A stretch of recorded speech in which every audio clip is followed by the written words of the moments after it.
Not Your Typical Dragon by Dan Barrell, illustrated by Tim Bowers.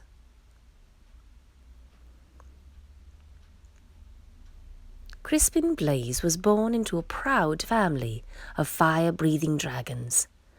"Every Blaze breathes fire," explained his father. "I breathe fire, your mother breathes fire. Tomorrow, when you turn 7, you'll breathe fire, too." The little dragon imagined all the forests he would burn down.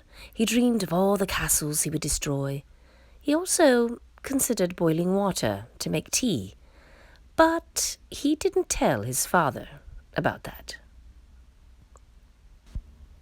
The next day, Crispin sat among family and friends as a big cake was brought to the table. "Who would light the birthday candles?" his mother asked. "I will," declared Crispin. He could feel a tingling inside his tummy, but when he opened his mouth, fire did not come out. Whipped cream came out. "Crispin," shouted his father, "dragons breathe fire. What will the neighbors think?" worried his mother. "I love whipped cream," said his little sister Ashley. The little dragon was whisked off to the doctor the very next day. "Please fix my son," demanded Crispin's father. "What seems to be the problem?" asked the doctor. Crispin opened his mouth and breathed, but fire did not come out. Band-aids came out. "I see," said the doctor gravely. "Dragons should breathe fire," insisted Crispin's father. "We were low on Band-aids," mumbled the nurse. The doctor sent Crispin home with medicine. He swallowed 2 teaspoons before going to school. "It will help you become a real dragon," said his father with a wink. After school, Crispin joined his first fire-breathing practice.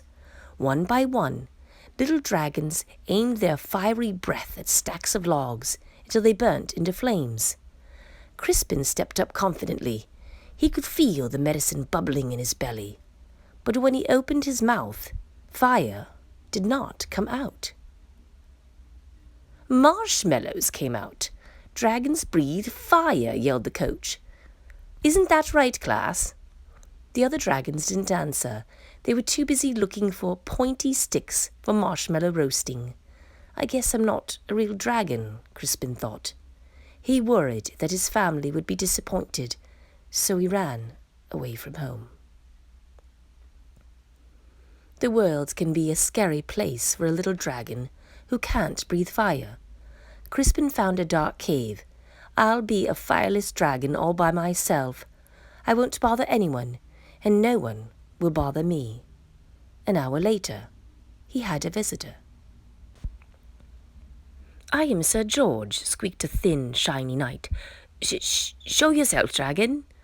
Crispin shuffled out of the cave. The thin, shiny knight held up his thin, shiny sword. Do your worst, dragon." Crispin opened his mouth, but fire did not come out. Soap bubbles came out. "Don't you breathe fire, dragon?" Crispin shook his head. "I can't." Sir George moaned, "But my father insists that I fight a fire-breathing dragon. It even says here in my book that your typical dragon breathes fire."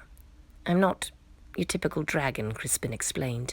Sir George sighed. "I can't go home." "Me neither," Crispin nodded. But then he had an idea. Maybe your book could tell us what to do. "Of course," Sir George searched through the pages. "It says it's probably just your diet." Sir George fed Crispin spicy curry, scorching chili, and blistering salsa. Crispin opened his mouth, but fire did not come out. Red party streamers came out. "At least they're the right color," said Sir George kindly. Sir George searched through the book again. "Aha! It says it's probably your attitude." Sir George showed Crispin how to look mean and angry enough to breathe fire. Crispin opened his mouth, but fire did not come out. Soft, cuddly teddy bears came out. Said Sir George. "We may have taken a step backward." "It's no use," Crispin sighed. "I'm just not your typical dragon." But Sir George was not ready to give up. "Aha! The book says you're too stressed." Sir George made Crispin close his eyes while he described a quiet, relaxing day at the ocean. "Do you feel calm? Now, imagine 100 shiny knights attacking you." Crispin opened his mouth, but fire did not come out. Beach balls came out. Well, that's just plain weird. Secretly, Sir George was glad that Crispin couldn't breathe fire. He liked the little dragon and didn't want to fight him. Crispin liked the shiny knight too, but he missed his parents. "Sir George, it's getting dark. I want to go home." The shiny knight patted him on the back. "Don't worry, little dragon. I will take you." Crispin's parents were relieved when he arrived home safely. Sir George was about to say goodbye when they heard a shout. "There you are, boy! Why on earth are you playing with a fire-breathing dragon?" "He's my friend, father," whispered Sir George. "And besides, he doesn't breathe fire." "A dragon that doesn't breathe fire? That's the silliest thing I ever heard," the shiny man laughed. Crispin's father stormed out of the house. "My son is not silly. He may not breathe fire, but I certainly do." Crispin's father let out a powerful spray of flames.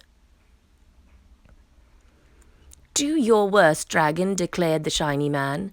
But then the flames scorched the lawn. "That's enough, honey," said Crispin's mother. "The flames singed the fence. You've made your point, dear. Now stop showing off," she scolded. Then the flames ignited the roof. Crispin's father panicked. "I can't stop breathing fire." "You'll burn our house down," cried his mother. "You'll burn down the whole neighborhood." Dragons came running from all directions. They knew how to start fire, but no one knew how to stop them. Crispin suddenly felt a tingling in his tummy. He felt a bubbling in his belly. He opened his mouth, but fire did not come out. A gush of water shot out.